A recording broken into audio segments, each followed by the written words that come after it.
Pernah nggak dengar suara "hetchy"? Tapi yang bersin malah bukan manusia. Faktanya, hewan juga bisa kena flu atau gangguan saluran pernapasan atas akibat virus, bakteri, alergi, atau iritasi. Meski patogennya biasanya spesifik per spesies.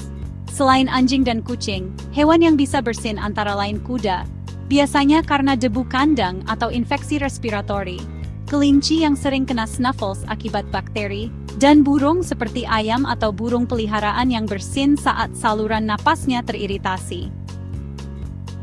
Jadi jangan kaget kalau hewan bersin, itu bukan akting lucu doang, tapi refleks fisiologis tanda hidungnya lagi nggak baik-baik saja.